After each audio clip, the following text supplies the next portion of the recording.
jamais trop travaillé à l'école. En parallèle du BTS, j'ai commencé à constituer en fait ma boîte. J'ai recruté des monteurs, ensuite des graphistes, des motion designers. Il y a eu de plus en plus de nouveaux clients qui sont venus. Donc, plus on avançait, plus on commençait à s'approcher vers une structuration d'agence, de studio, ce qui n'était pas forcément l'idée de base. Là, on arrive à un moment charnière parce qu'on commence à avoir des petits clients qui sont de la création de contenu, etc. C'est des gens qui commencent à être professionnels. Soit je passe au step supérieur, je crée une structure pour encadrer tout ça, soit je le fais pas et du coup tous ces clients-là et même de futurs plus gros clients, bah ça sera pas possible. Je lance le truc et puis on verra bien. C'est comme ça que a débuté LTD Studio. On a atteint les 100 000 € de CA et ça je trouve ça dingue juste pour la forme. C'est à cette période que j'ai totalement arrêté mon taf de comptable. J'avais eu un Dylan qui s'est offert à moi. On m'a aussi un petit peu proposé ce poste. J'avais 20 ans, salaire intéressant, 3500 €. Soit je prenais le poste de direction, soit du coup bah, je me disais non je veux pas de tout ça et je me lance à mon compte. Et là ça a été un gros dilemme. Soit je choisis la sécurité mais au détriment bah, d'investir des heures dans ma propre boîte, soit je dis bah ok j'arrête tout, je me concentre à 100% sur ma boîte et puis advienne que pourra.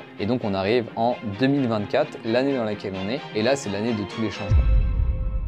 Bon, bienvenue sur ma chaîne YouTube. Ça fait un moment qu'on ne s'est pas parlé. Pour ceux qui étaient déjà abonnés, pour ceux qui me découvrent, bienvenue à vous. Installez-vous confortablement. Cette vidéo est là pour reposer le contexte de qui je suis, qu'est-ce que j'ai fait, qu'est-ce que je fais, qu'est-ce que j'ai à vous proposer. J'essaye de revenir sur YouTube et donc je trouvais que c'était intéressant de vous partager tout simplement mon parcours parce que je pense que parmi vous qui regardez de temps en temps mes vidéos, ça peut être 100% de mon parcours, d'où je viens, où j'en suis actuellement et où je me projette d'aller dans le futur. D'ailleurs, reste bien jusqu'à la fin de la vidéo parce qu'il y aura une petite surprise et la prochaine vidéo sur la chaîne YouTube sera la première vidéo de 2025 dans laquelle je te partagerai un petit peu les atteintes de mes objectifs sur 2024 et aussi les prochains objectifs pour 2025. Alors si tu veux être sûr de ne pas la rater, n'hésite pas à t'abonner dès maintenant à la chaîne YouTube. Moi c'est Louis, j'ai actuellement 23 ans, j'ai fait tout ce qui est études un peu en gestion, j'ai fait un bac STMG avec tous les clichés qu'il y a autour de voilà, cette classe-là. C'est vrai que beaucoup de personnes, enfin une partie des personnes y vont par défaut et ça peut être un petit peu, voilà, un peu plus le foutoir peut-être que dans d'autres sections, mais je trouve que c'est une section qui est vraiment très belle et moi j'ai appris vraiment de belles choses et c'est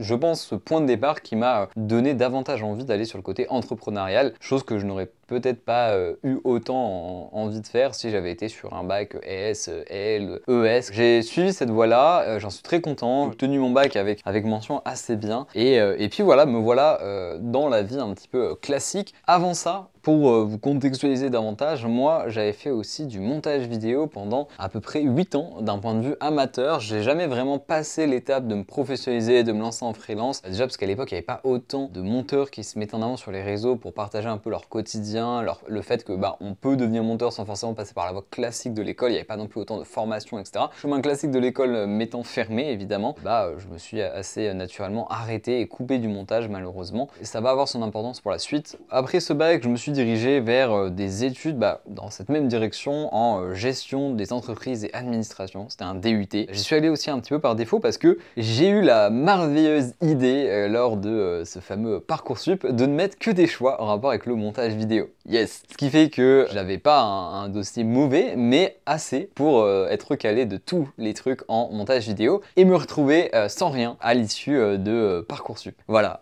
C'est génial. Du coup, je suis allé par défaut dans ce DUT. Très honnêtement, un DUT, c'est très dur. En fait, très honnêtement, j'ai jamais trop travaillé à l'école. Voilà, j'ai le genre de profil qui n'a jamais trop travaillé chez lui, trop fait ses devoirs, etc. mais qui s'en sort quand même toujours un peu bien avec un 12 de moyenne globalement. C'est le mec qui est ni trop mauvais, ni trop bon et qui fournit vraiment le strict minimum. Et vous savez, je suis le genre de mec qui, au conseil de classe, c'est a le potentiel pour faire plus d'efforts et évidemment, n'utilise pas ce potentiel. Vous voyez ce genre de personne, je pense que c'était ok, c'était pas fameux, c'était pas mauvais, mais voilà, ça suffisait pour être un petit peu dans le schéma classique. Donc bref, je vais dans ce DUT GEA qui, très honnêtement, j'ai compris que c'était là qu'il fallait commencer à travailler. Et je crois que c'est la première fois de ma vie que j'ai autant travaillé à l'école. Mais quand j'ai travaillé, c'est vraiment genre, je rentrais chez moi à 18 h, je charbonnais jusqu'à des fois 23 h sur des fiches de compta, de machin et tout. Parce qu'en vrai, ça me plaisait un peu et puis parce que, en fait, moi, je suis quelqu'un où, quand je me mets dans quelque chose, j'essaie d'y aller à fond. Et là, j'étais dans un DUT, je savais pas si ça allait vraiment me plaire ou pas, mais je me suis dit, ok, j'y vais à fond. Ça fonctionne par semestre. Je m'étais dit, mon objectif, c'est d'avoir mon premier semestre. J'ai réussi à obtenir ce premier semestre à tout pile 10 de moyenne. Honnêtement, c'est très dur le DUT.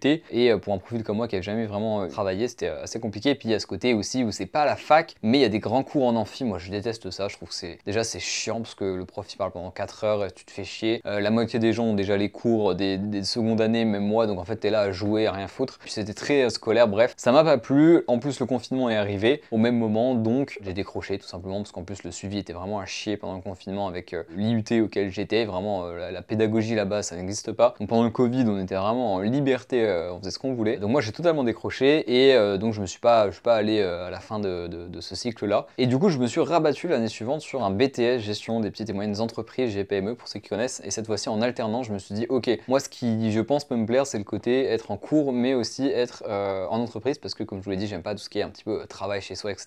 Et en fait, ce système-là me plaisait bien parce que en BTS en alternance, tu fais beaucoup de choses en cours, on te donne très peu de travail à la maison, en tout cas moi c'était comme ça. Et puis en fait, tu as aussi des projets qui s'étalent sur voilà, de la durée, mais c'est des projets qui sont assez en lien avec ce que tu fais en entreprise, dans le sens où c'est des projets où tu vas directement faire des... Enfin, c'est pas des projets en mode t'as un DM, t'as des équations, non, c'est des trucs réels, des cas, etc. Enfin, voilà, c'est vraiment un truc, tu sens que c'est pour t'amener dans la vie active. Et en parallèle de ça, du coup, j'étais en alternance, donc ça c'est génial. J'étais pas dans la meilleure entreprise parce que j'étais gérant d'accueil, ce qui est, enfin, c'est de l'accueil quoi. Donc en fait, tu réponds au téléphone, etc. C'est pas forcément ultra fou, mais j'ai eu au fur et à mesure de ces 2 années d'alternance l'opportunité en fait d'upgrade en compétences parce que voilà, dès le départ, j'ai dit que j'aimais bien tout ce qui était compta, etc.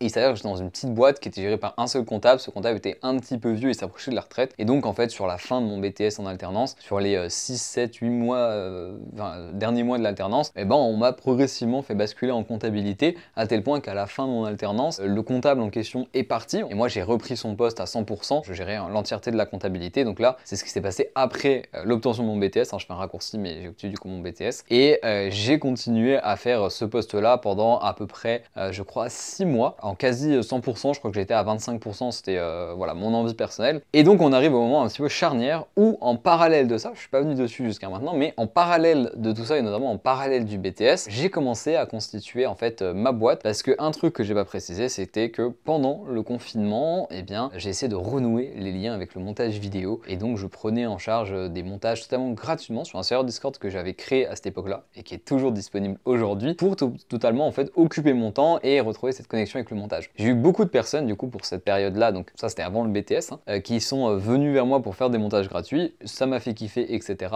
Et est venue la fin du confinement, moi j'ai entamé du coup ces études en BTS et je me suis dit qu'est-ce que je fais de cette communauté parce qu'il y avait quand même des gens, enfin il y avait quand même de plus en plus de gens sur ce Discord. Et donc c'est de là qu'est parti un petit peu le projet, que pour ceux vous me suivez, vous savez de quoi je parle, où du coup j'ai recruté des monteurs, ensuite des graphistes, des motion designers pour dire bah écoutez les gars, moi je peux plus prendre en charge, par contre là il y a une communauté sur ce serveur, ça peut intéresser peut-être certains voilà, artistes qui débutent de venir sur ce serveur, moi je peux gérer tout et voilà, les prix étaient un peu bas mais c'était plus en fait l'idée d'avoir des gens un peu comme moi, c'est-à-dire des gens qui sont pas 100% dans le montage, dans le graphisme ou quoi, mais soit des gens qui débutent et donc qui essaient de se faire une place, soit des gens en fait qui avaient un taf à côté et tout mais qui voulaient juste avoir quelques commandes récurrentes pour se faire kiffer, qui s'en foutaient forcément d'être bien payés mais c'était plus pour en fait voilà, faire ce qu'ils kiffent en parallèle de leur taf et leurs études ou quoi. Donc c'est ça un petit peu l'idée de base et moi je gérais un peu tout ça. C'était en septembre 2021 ou non 2020 je crois, je sais plus. Et donc voilà, donc ça pendant en fait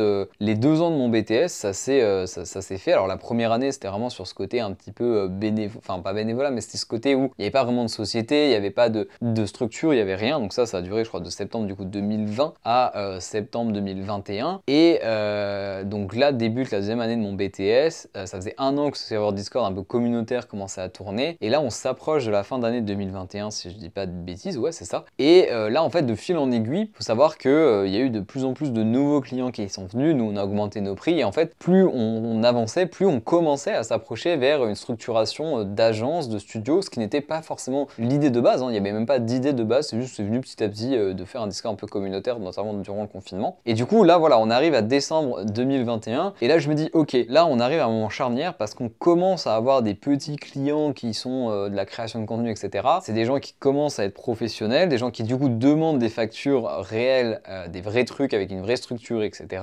Comment on fait? Enfin c'est même pas en fait comment on fait, c'est soit je passe au step supérieur, je crée une structure pour encadrer tout ça, soit je le fais pas et du coup tous ces clients-là et même de futurs plus gros clients, bah ça sera pas possible. Donc je me suis dit écoute, je me lance là-dedans, au pire ça foire, c'est pas grave, j'ai rien à perdre, je lance le truc et puis on verra bien. Donc c'est comme ça que j'ai créé la société que pour certains vous la connaissez, enfin pour la majorité vous connaissez, hein, qui s'appelle aujourd'hui LTD Studio. D'ailleurs petite fun fact et je vous donne ça cadeau, mais avant ça le projet s'appelait La Taverne du YouTubeur, je crois, un truc comme ça. Donc voilà, et du coup on est passé à La Taverne du Design et j'ai créé la société en URL à l'époque qui s'appelle toujours aujourd'hui LTD Studio. Donc ça a été créé en janvier 2022. Ça fait 3 ans maintenant que la boîte existe. C'est comme ça que a débuté LTD Studio, qui du coup était une agence de création de contenu, enfin post-production majoritairement, montage, graphisme et motion design. Peut-être que d'ailleurs aujourd'hui beaucoup nous connaissent pour la partie post-production au sens large, hein, montage, miniature. Il faut savoir qu'au début, ce qui fonctionnait énormément, c'était le motion design et le graphisme, à tel point qu'en fait le montage vidéo n'était presque pas existant. Donc sur toute l'année 2022, on a fait un chiffre d'affaires de 58 000 €, voilà, très exactement. D'ailleurs, on avait fait 23 000 l'année d'avant, 23 000 de recettes, hein. On a doublé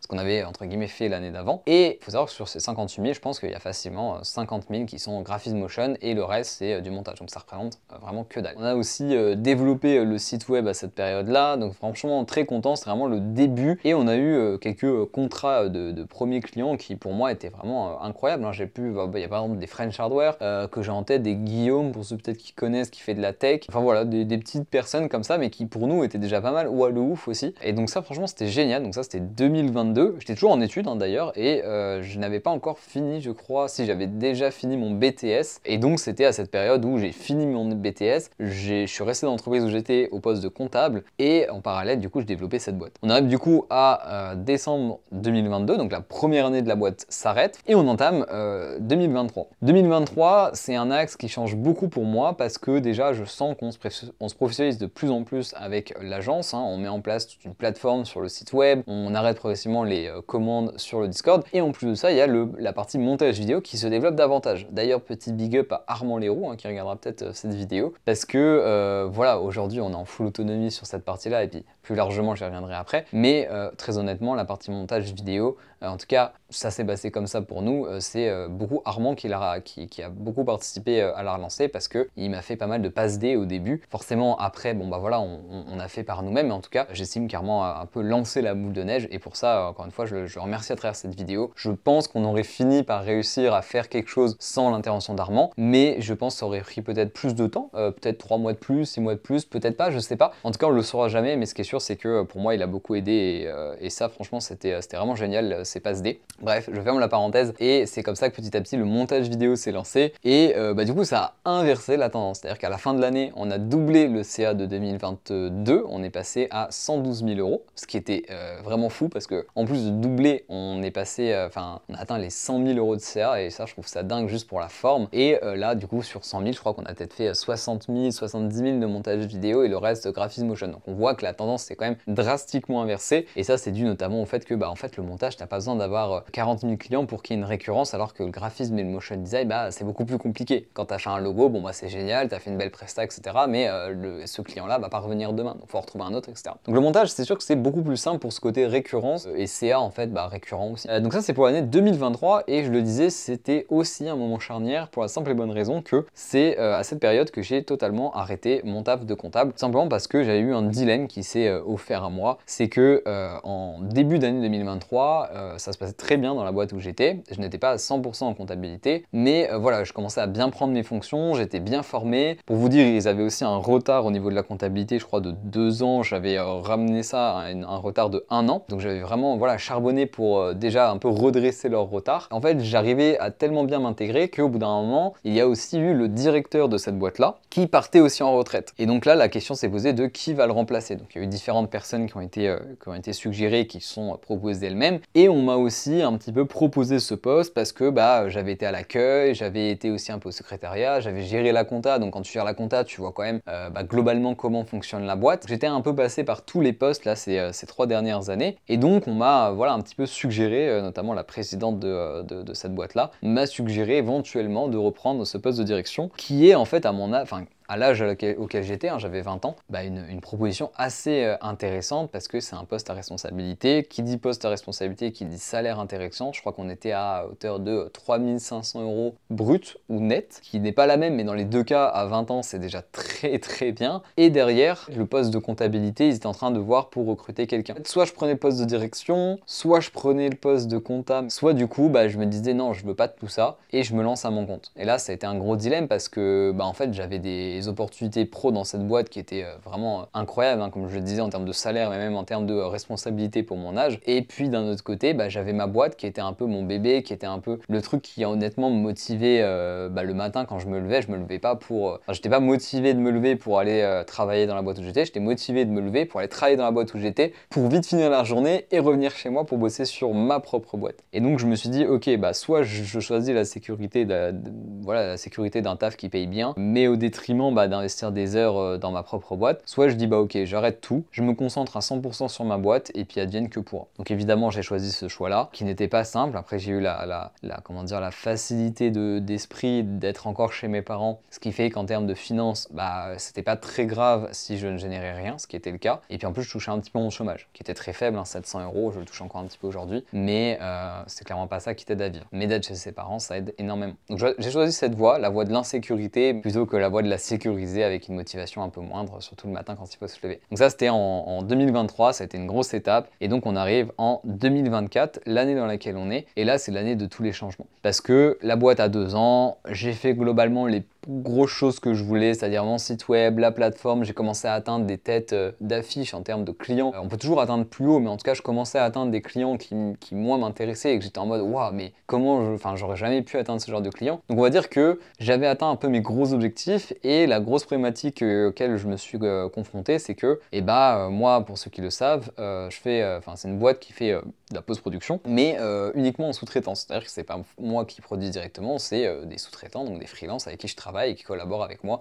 sur des projets clients. Et en fait, ça a son importance parce que ça veut dire que c'est pas moi qui produis les choses. Par rapport à ça, je commençais à arriver progressivement dans un truc où je n'avais qu'un rôle de gestionnaire et évidemment, il en faut un. Évidemment, sans ce rôle-là, tous les autres rôles sont pas coordonnés et la boîte tourne pas. Mais j'avais l'impression limite de servir pas à rien, mais d'être un peu en fait salarié de ma propre boîte. De pas avoir ce côté gestion, le côté acteur du truc, etc. En plus, j'ai recruté un alternant. Donc cet alternant, il a fait pas mal de tâches que moi je faisais avant tout seul, notamment sur la com, etc. Donc j'avais en fait l'impression de juste gérer et ça a occupé de ouf mes journées, hein. Je dis pas, hein, j'étais pas là à me tourner les pouces, etc. Mais j'avais pas l'impression d'être acteur vraiment de ma boîte. Et donc ça a été un grand moment de réflexion. Encore aujourd'hui, je le suis encore un petit peu, mais ça a nettement évolué. Et toute la première partie de 2024, j'étais très perdu. Est-ce qu'il faut que j'arrête le graphisme motion design qui fonctionne pas pour me concentrer que sur le montage vidéo? Est-ce qu'il faut que j'aille explorer d'autres trucs? Est-ce que peut-être je suis arrivé aussi au bout d'un cycle? Peut-être que en fait j'ai pas grand chose d'autre à faire, donc il faut que j'aille sur autre chose. J'ai lancé aussi, en parlant de ça, un accompagnement pour accompagner les monteurs vidéo. D'ailleurs, si ça t'intéresse, n'hésite pas à regarder en description et sur Twitter,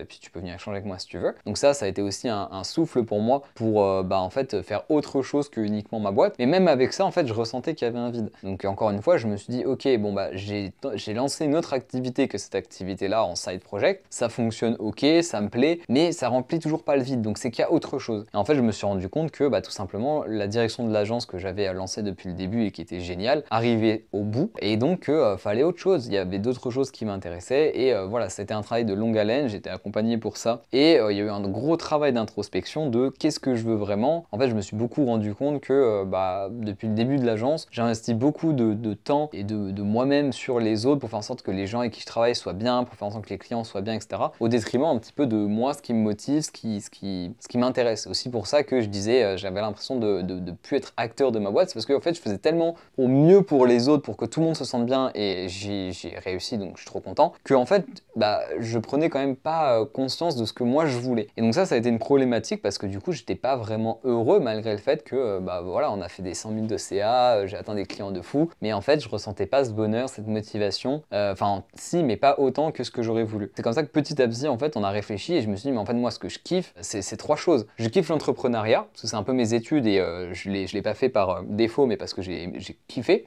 Mais sur la fin, j'avais l'impression de juste gérer en fait des tâches quotidiennes, donc de la compta, de la gestion de projet, mais toujours la même chose en fait. Entrepreneuriat, c'était là, mais pas forcément comme je le voyais. Je kiffais la création de contenu parce que, un truc que j'ai pas dit, mais moi j'ai plein de chaînes YouTube, comme beaucoup, je me suis testé à faire de la création de contenu et je kiffe ce côté créatif et le côté montage vidéo parce que j'ai fait du montage vidéo pendant 8 ans. Et j'avais l'impression que ces 3 trucs que je kiffais étaient à l'intérieur de ma boîte, mais pour autant ne m'impactaient pas et dans lesquels j'avais l'impression de ne pas m'y retrouver, ce qui est assez particulier. Et donc je me dis comment je fais pour passer outre ça. Et en fait je me suis dit bah en fait moi ce que je kiffe c'est rassembler tout ça et pour ça il faut que je puisse suivre des créateurs et être vraiment acteur avec eux de leur développement. Et donc c'est pour ça que là sur ces derniers mois de l'année j'ai revu avec notamment Louis d'Osmos qui m'a accompagné toute le ciblage de ma boîte, ne plus aller sur les côtés entrepreneurs mais vraiment créateur de contenu parce que c'est ça qui me faisait kiffer, la création de contenu, et vraiment avoir une offre beaucoup plus large que la post-production, mais la création d'idées, la mise en place de ces idées-là avec les happenings, etc., le brief des équipes, la prod, la post-prod, la gestion de chaîne, les guests, les sponsors, enfin vraiment en fait une gestion globale d'une création de contenu de A à Z, parce qu'au fond de moi c'est ça qui me plaisait, d'un point de vue entrepreneurial, d'un point de vue création de contenu, et puis même d'un point de vue montage, parce qu'encore une fois, c'est moi qui touche directement au montage, mais du coup je peux être acteur davantage, parce que par exemple les briefs des monteurs, je bosse dessus, je vais bosser sur des croquis qu'on va faire, etc. Comme si c'était moi le créateur, ce que je ne suis pas. Et donc tout ça réuni, aujourd'hui j'ai déjà davantage l'impression d'être à l'intérieur de ma boîte, ce qui paraît un peu bizarre, mais j'en suis très content. Je suis encore dans un processus de réflexion, de recherche de motivation, d'implication, etc. C'est encore pas forcément 100% structuré, hein, c'est encore qu'au début, mais je suis très content de cette réflexion. On arrive du coup à fin 2024, aujourd'hui, 2025 c'est demain, on arrive sur un nouveau cycle, un nouvel arc. Il y a eu les 3 premières années de LTD Studio, ma boîte, et de moi en général. Et là, on arrive sur un nouvel arc avec des nouveaux objectifs. Et ça tombe bien parce que ça sera la thématique de la prochaine vidéo qui retracera tous ces objectifs de 2024, mais aussi ceux de 2025. Et je t'invite vraiment à t'abonner et à rester sur le qui-vive parce que, crois-moi, des objectifs pour 2025, j'en ai pas énormément, mais ils sont vraiment géniaux, que ce soit d'un point de vue perso, que ce soit d'un point de vue mon accompagnement pour monteur vidéo avec une V2 qui arrive bientôt et je t'en parlerai davantage dans la vidéo, et aussi le nouvel arc de LTD Studio que j'ai trop hâte de développer avec des nouveaux clients juste magnifiques. Donc si tu veux en savoir un peu plus, encore une fois, abonne-toi. Et sur ce, je te dis à la prochaine. Ciao!